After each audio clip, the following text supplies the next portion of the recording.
Alors, salut chers amis téléspectateurs de la TSL, la première chaîne de télévision en ligne. C'est toujours un immense plaisir de vous recevoir dans les antennes de la TSL avec votre émission L'entrepreneuriat au Sénégal et au 21e siècle. Ma ci ànd toujours ak ay ndaanaan comme j'ai l'habitude de le dire. Tey nag ma mbégte ak contentement di dalal ki nga xamante ni mu ngi wuyoo ci turu Mouhamadou Fadel Ba, étudiant à l'UFR des sciences juridiques et politiques de l'université Gaston Berger, membre de l'Alliance nationale des jeunes pour la santé et de la reproduction du planning familial, président cellule communication du collectif 7A, voilà, porteur de projet, entrepreneur et leader. Ma am ci sama côté gauche ku ñuy woowee Babacar Sarr, alias Babakarisé, son nom d'artiste, étudiant en licence 2 fac géographie à l'UCAT, étudiant en marketing communication, journaliste, jeune entrepreneur, poète slameur, ancien président du club de littérature, d'art et de philosophie du lycée Seydina Issa Rouhou Laye, actuel encadreur du CLAP, groupe scolaire Germinal. Donc tey ñooñu laa dalal fii seen émission l'entrepreneuriat au Sénégal et au 21e siècle. Xanaa damay bàyyi su may invité ñu daal di nuyu ñu jàll dans le vif du sujet. Fadel ñu ngi lay nuyu. Ok Moustapha maa ngi lay nuyu di la ziar di la jox sa wàccuwaay di remercier aussi toute l'équipe de la TSL si l'invitation. Je suis très honoré et j'espère que on sera à la hauteur de votre attente, Inch'Allah. Merci, vous y serez Inch'Allah. Babacar ñu ngi lay nuyu. Alors prophète maa ngi lay nuyu di nuyu équipe bu TSL bi yëpp donc di am mbégte trop bokk ak yow émission bi nii merci. Merci Babacar, merci Fadel, ñu ngi leen di jaajëfal yéen itam ci ñëw bi ngeen ñëw dagg lépp, vraiment c'est pas du tout évident. Donc ñu jàll dans le vif du sujet, vu que yéen vous faites partie du collectif 7A, ñu bëggoon xam ñi dégg 7A xamuñu exactement le concept lan mooy 7A. Babacar naka nga ñuy expliquer loolu nga définiral ñu en grosso modo le concept 7A. Alors 7A benn groupe la bi nga xamante ni ay poètes ñoo ko composé ak ay slameurs donc 7A boo xoolee li ñu boole mooy CLAP parce que ñun dañu nekk ay jeunes aussi ñu partagé benn passion littéraire donc passion littéraire boobu noonu moo def que ni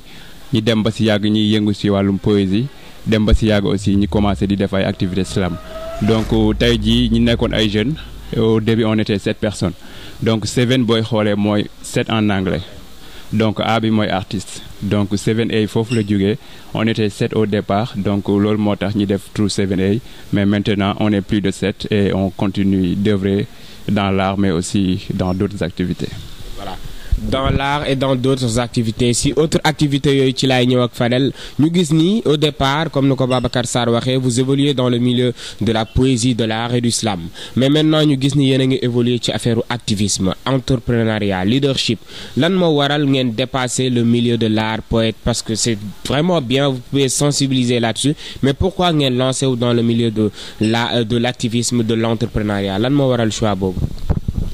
C'est une question très intéressante dans la mesure où dañoo toll ci à une époque bi nga xamante ne monde bi moo ko laaj en fait parce que on vit dans une société bi nga xamante ne ñëpp xam nañ impact socio-culturel bi nu mu demee et en vue de ak kii bi ak Covid-19 bi maladie bi on a décidé de garder la plume dans le tiroir en fait pour en quelque sorte ñu lancer aussi dans le milieu social. Se lancer mais ne pas se croiser aussi les bras parce qu'on a décidé d'apporter notre aide, d'apporter notre soutien à la couche défavorisée de la société vu qu'on est des jeunes, on est des étudiants et on a le temps avec la suspension des cours. Donc pourquoi pas ñu attaquer beneen point d'appui bi nga xamante ne au moins suñu force ak suñu xel ak suñu mën-mën dinañu permettre à ce que ñu am benn sentiment de patriotisme de citoyenneté bi nga xamante ne dina andi benn apport positif à la société. Léegi étant jeune on a décidé tous ensemble de nous lancer dans le social et voilà tey moo ñu yóbbu fii ba ñu commencé def ay collecte de dons pour les orphelinats et il y a d'autres projets qui se présentent aussi à l'horizon. Voilà. Il y a d'autres projets qui se présentent à l'horizon actuellement léegi ñu bëggoon xam Fadel ñu ñëwaat toujours ci 7A collectif 7A mouvement des jeunes yoo xam ne étudiants ñoo ko composé je vous rappelle ay commerçants entrepreneurs pas mal de secteurs maçon tout le monde voilà mouvement la boo xam ni jeunes yi lañ koo ubbil léegi ñu bëggoon xam est-ce que yan difficulté ngeen jot a rencontré vu que genre mouvement yooyu taxawal ko nekkul lu yomb yan difficulté ngeen jot a rencontré ba bâtir li nga xamante ni mooy 7A. En fait, le groupe 7A, c'est un collectif bien xamante ni il vient tout juste de sortir de sa coquille en fait léegi dëgg la on rencontre certaines difficultés à l'encontre dañuy manquer yenn matériaux yi nga xamante ne dinañu permettre ñu mën a def suñu liggéey normalement on manque aussi de ressources on manque aussi d'apport d'aide extérieure parce que tamit bu ñu ko waxee rek on n'a pas assez de soutien donc dañuy dem avec les moyens du bord ñun entre nous on essaie de faire des cotisations entre les membres au-delà de ça bu doyul aussi on essaie de faire des descentes sur le terrain parce que loolu tamit moo ñuy xaw a aider en quelque sorte léegi nit ñi nga xamante ne on veut impliquer aussi la société dans notre combat léegi moo tax ñiy dem di def ay quêtes ñiy def di dem si les ni nga waxatee sax bonne volonté yi ñu leen di exposer suñu ay projets ñu leen di exposer ay suñu soucis et là dañoo constater que ni ils répondent aussi à l'appel répondre à l'appel dañ nañ ñu jox seen aide ak lu ñu mën ñu boole ko ak ñun lu ñu mën les moyens du bord ñu cumuler yëpp en quelque sorte dem les difficultés sont là mais aussi on essaie de persévérer avec nos propres moyens c'est ça. C'est bien d'essayer de persévérer Inch'Allah vous y arriverez Inch'Allah donc Babacar Sarr nga nekk benn membre boo xam ni membre important nga ci 7A comme Fadel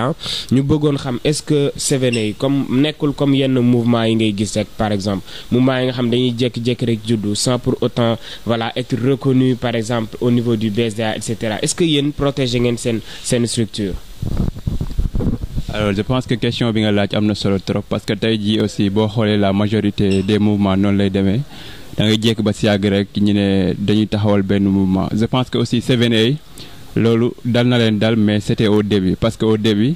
ay jeunes la ñu woon am na yi nga xamante ni yu bëri maîtriser wuñ ko woon ce qui faisait que bu ñuy commencer 7A dañ ko tàmbali woon juste rek parce que dañ ne voilà am nañ notre groupe et puis on va continuer comme ça mais au fil du temps aussi am nañ benn maturité bi parce que je vous rappelle que ñi composé 7A ñu bëri boo xoolee ay étudiants lañ am na ñi nga xamante ni ñu ngi fac lettres ñi fac juridique donc voilà on s'est dit que on va faire quelque chose de professionnel et puis dañuy def li nga xamante ni ça va être un peu plus sérieux donc loolu moo tax depuis la semaine passée jot nañ suñu ay kayit donc voilà on est légal aux yeux donc dem nañ BSDA protéger 7A donc voilà actuellement donc 7A c'est une organisation reconnue par l'État donc voilà je pense que loolu lañ fi jot a def instant yii. c'est vraiment important parce que dañuy gis structure yu bari dañuy jékki-jékki juddu jékki-jékki disparaître sans pour autant être protégé ku neex waaye dugg le désordre et vu que vous avez arrivé à sécuriser votre structure c'est quelque chose de bien donc ñu bëggoon xam Fadel quelles sont vos activités précédentes maanaam yi ngeen jotoon def ak yi ngeen nekk di def actuellement bu ñu doon commencer sur les activités précédentes maanaam yi ngeen jotoon def. En fait les activités précédentes yi ñu jot a def mën nañ ko wax ça tournait autour de 7A but premier bi mu doon incarné en fait c'est-à-dire l'art bi nga xamante ne moo poussé à ce que ñu créer 7A on a eu à organiser des journées au sein de notre ancien lycée vu que 7A foofu la juddoo des journées de prestations de slam de poésie etc. En fait loolu lañ jotoon a def en amont léegi tey dañoo ñëw ñu jug ci yeneen tànk yi nga xamante ne mooy tànk social on a décidé de mettre la barre un peu plus haut même si ça va être difficile mais qui ne risque rien n'a rien loolu la ñu wax et tey dañoo décidé premier projet d'envergure pour nous mooy dem au niveau de l'orphelinat Sëñ Saliou Mbacké waaw daara Sëñ Saliou Mbacké on a essayé de faire des collectes d'informations par rapport à la difficulté yi nga xamante En fait, on a prévu de yóbbu Eddy le 30 du mois d'août bi Inch'Allah. Il nous reste dans 8 jours, je pense bien. On a essayé de faire des collectes d'informations, c'est une difficulté et tout. On a essayé de descendre sur le terrain, on a fait des collectes. Les collectes marchent bien, nous participé, population nous joxe sen Eddy. Et là, on a une assez grande qui nga xamantene war nañ leen ko mëna aider té le 30 bi Inch'Allah paré nañ pour dem jox leen seeni aide Inch'Allah. Voilà, def ngeen lu am solo social parce que ñun jeunes ñoo mëna jappalante suñu biir en fait. Bien vrai que vous n'avez pas assez de moyens, mais avec le peu de moyens que vous avez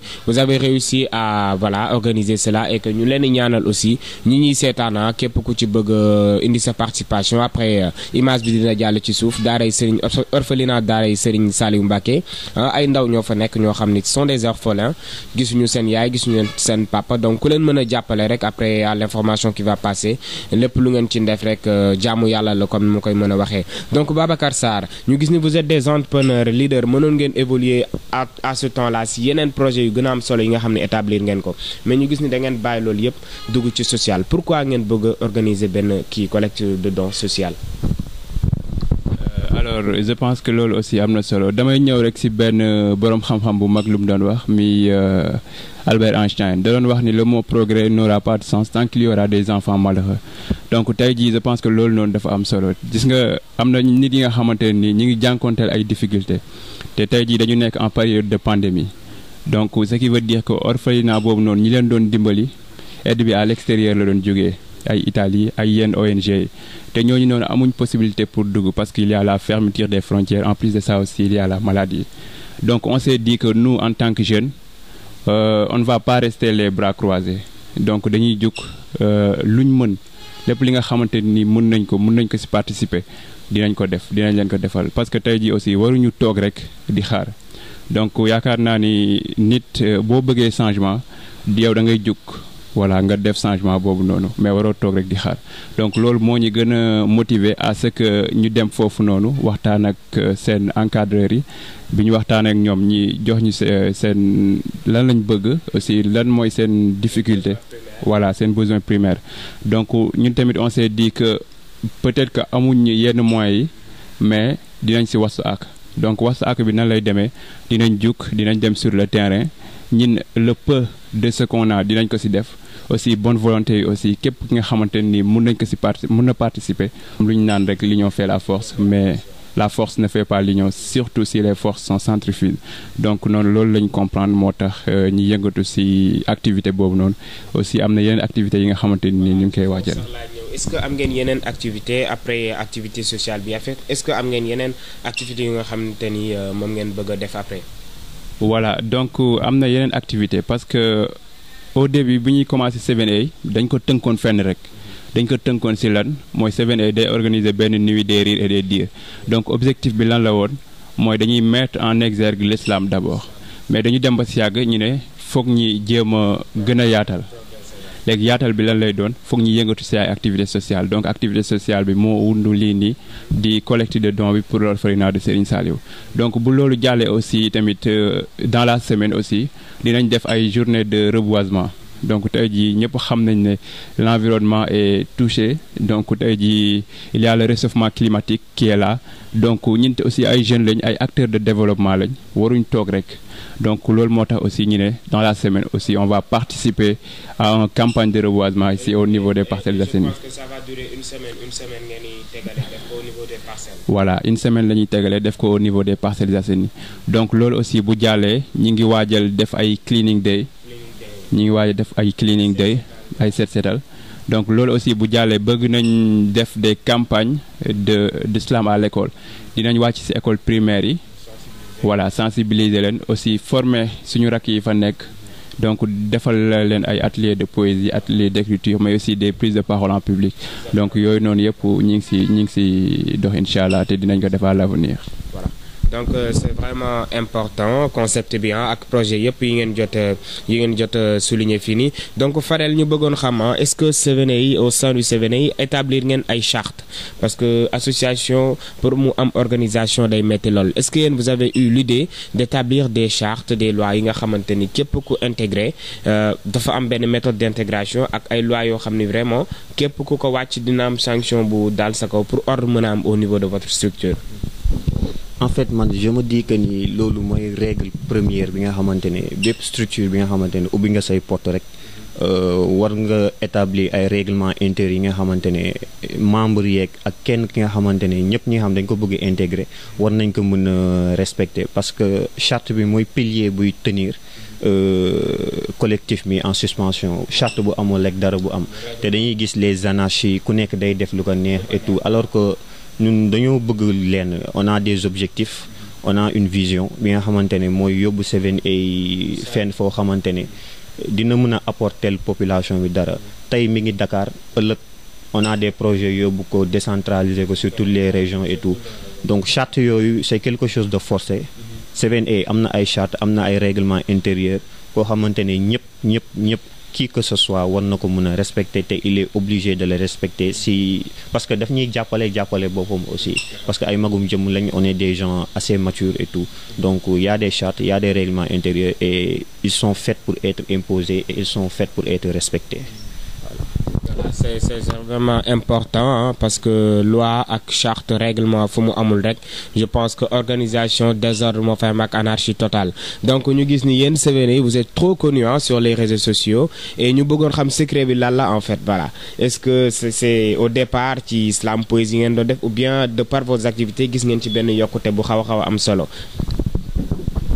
Alors je pense que à travers les réseaux sociaux def nañ benn campagne. Donc def nañ benn campagne de communication donc aussi tey jii dañu nekk dans un monde digitalisé donc lépp li nga xamante ni yaa ngi koy def pour nit ñi jot ci rapidement donc il faut que nga def ko sur les réseaux sociaux je pense que loolu noonu la 7A comprendre moo tax ñi dañu commencé 7A rek ubbi ay page YouTube 7A Instagram donc voilà TikTok donc je pense que loolu la 7A démarré donc voilà maintenant aussi def nañ yeneen activités yi nga xamante ni parce qu'on a fait pas mal d'écoles si banlieue bi def nañ Limamoulaye Pikine Est LPA donc je pense que voilà tourné nañ dem nañ fu bëri donc avant pandémie bi voilà dem nañ ba Bambey aussi et à l'avenir aussi ñi ngi waajal donc def descente dans les autres régions donc je pense que aussi loolu bokk na si lu tax nit ñi gën a xam 7A mais aussi je pense que loolu tamit doyul parce que il y a du travail à faire et puis voilà si loolu lañ nekk je pense que l'objectif c'est d'être national d'abord après voilà régional après international donc je pense que c'est bien possible donc si loolu lañ nekk et puis on va se donner les moyens pour y arriver. Voilà di la jaajëfal Fadel et di leen rappeler que ces deux-là ce sont de très très très grands entrepreneurs mais aujourd'hui l'objet de cette émission c'était de parler du 7A on aura l'occasion de se revoir waxtaan ci yéen personnellement parce que vous êtes des propriétaires de start-up porteurs de projets de très très grands entrepreneurs ça je vous le dis veuillez les suivre sur Babakarisé là c'est Fadel Ba ils sont partout sur les réseaux sociaux léegi ñu bëggoon xam Fadel ban message ngay lancer à la jeunesse sénégalaise ci maanaam wàllum voilà comme yi ngeen di def ak entrepreneuriat lu ci mel ni leadership ban message ngay lancer jeunesse sénégalaise bi ak sa mbokk étudiants yi. Ok man le message on peut dire que c'est un message global parce que déjà dafa am tamit benn réalité tafa bi nga xamante ne tey dañ koy constater maanaam nous sommes esclaves de l'immédiat parce que tey l'Africain en général et le Sénégalais en particulier il vit au jour le jour. Moi, je me dis que bu fekkee tu es un jeune qui souhaite réaliser quelque chose dans la vie il va falloir que nga sacrifier qui tu es aujourd'hui pour celui que tu deviendras demain inchallah donc on se divertit trop et le divertissement ça vient de nous-mêmes alors on doit se poser certaines questions yi nga xamante ne mooy pour comment faire pour arrêter certains divertissements yi nga xamante ne dañuy constituer benn impasse et ça nous empêche d'avancer quel est le véritable sens même de la motivation humaine c'est des questions yi nga xam ne dañ ko war a approfondir et là les gens dañuy proposer benn métaphore la carotte et le bâton juste pour nous montrer que à force de se divertir on devient impuissant et on refuse d'avancer te duñu avancer sax léegi dafa am leen nga xamante ne aujourd'hui on est dans un monde planétaire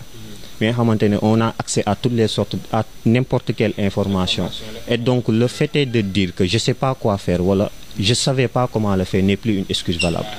Et cette expression je sais pas quoi faire ne doit même pas exister dans le dictionnaire d'un jeune mature et d'un jeune d'âge mûr. Donc la question est de savoir comment faire pour plus se divertir. Et l'un dafa am. On ne réussit pas dans la vie en faisant seulement les bonnes choses, mais on réussit aussi dans la vie à ne pas faire les mauvaises choses. Donc ce que je conseille à mes jeunes camarades entrepreneurs et étudiants, c'est de ne pas se reposer sur le lauriers. Et l'heure est au travail, l'autre est au travail et l'autre est au travail. Et le plus négatif, moi, de dépendre de l'État. Parce que l'État, il est là, mais il n'est pas ici, il n'est pas pour tout le monde. Et lolo tammi war nañ ci bàyyi xel teg tey nag les idées sont là les projets sont là donc ku xalaat rek nàccal sa xel rek di nga avancer te leen mooy kii entrepreneuriat bu fekkee li ngay def amoo ci motivation doo dem te tant que am nga ci motivation et il faut s'amuser à fait da nga ciy foo li nga bëgg da nga ciy foo ndax nga bëgg ko ndax nga mën a persévérer déwoon. Donc voilà le message que je lance. L'heure est au travail et le divertissement c'est à reléguer au second plan. Et pour savoir ce que c'est qu'un divertissement, ben message laay lancé mooy sa journée boo ko planifier à l'avance nga planifier sa journée à l'avance ne lii laa nar a def suba léegi bu soo jotee leneen loo xamante ne yokku na si te planifier ko woon loolu tu peux le considérer comme divertissement même si c'est quelque chose de constructif. Donc on peut éviter les divertissements en planifiant nos journées en avance. Donc voilà, donc mon message c'est que l'heure est au travail, l'heure n'est pas de on peut pas se payer le luxe de nekk fii di def des choses yi nga xamante ne amaluñu intérêt et tout. Voilà. Voilà, le message est tellement fort. L'heure est au travail, comme nous sommes papa Laye doon waxee, toujours travailler, encore travailler. Voilà, c'est vraiment important le message, hein. Vraiment, ñi ñuy seetaan, je pense que dinañ ci jariñu bu baax a baax. Babacar ñu bëggoon xam message yow tamit bi ngay lancé ak ce dernier mot ngir ñu joxante dig daje ba beneen yoon ci beneen émission. Alors, c'est mon message pour ndaw ñi, message bu gàtt rek lay doon. Je pense que tey jii on a besoin d'une jeunesse à cœur ouvert. Prête à mettre les feux du développement ouvert avec des vertus. Donc vertus yooyu lan lay doon Fadel wax na ko sànq mooy travail. Donc tey jii lépp lu nit mën a am lan moo ko mën a may liggéey. Donc tey jii je pense que ndaw ñi dañu topp trop divertissement bi. Donc réseaux sociaux yi par exemple dañ fay nekk peut-être il y a des choses yi nga xamante ni c'est important ça peut éduquer mais donc voilà li yàq moo ëpp. Donc l'autre chose aussi mooy que ni ñi nga xamante ni ñoo nekk au devant de la scène il faut que ñuy jàppale ndaw yi nga xamante ni aussi ñi ngi jéem a persévérer nekk ci suuf. Je pense que waruñu nekk à travers les médias di wane yi nga xamante ni ay divertissement rek lay doon. Donc il y a des jeunes entrepreneurs, il y a des jeunes leaders, il y a des jeunes qui ont des projets pour le Sénégal. Donc ñooñu noonu dañ leen war a jàppale. Donc je pense que message bi loolu lay doon donc na ku nekk stay focus voilà nga am nga ay objectifs fais le tout pour atteindre tes objectifs bul bañ ku la encourager baax na ku la encourager wul aussi nekk ci rek. Donc je pense que le plus important c'est ça et lu ñu naan vouloir c'est pouvoir et aussi si tu allies vouloir et pouvoir tu peux réussir. Donc je pense que c'est ça donc nañ stay focus nañu gën a góorgóorlu donc réew mi ñun ndaw ñi ñoo ko mën a tabax donc nañ nekk ci loolu noonu donc voilà loolu mooy sama message. Voilà. Merci, message bi amna solo lol. C'était ça hein, pour votre émission l'entrepreneuriat du 21e siècle au Sénégal et en Afrique avec votre ami prophète hein. Ñu ngi leen di jox dig daje di leen jaajëfal bu baax ci disponibilité bi c'est pas évident ñu ngi leen di jaajëfal yéen aussi suñu très cher internaute di jaajëfal ki nekk côté réalisation monsieur Ibrahima di leen jaajëfal bu baax yéen ñuy seetaan à travers le monde di leen jox dig daje beneen yoon ci seen beneen émission prophète avec l'entrepreneuriat au Sénégal et au 21e siècle. Merci.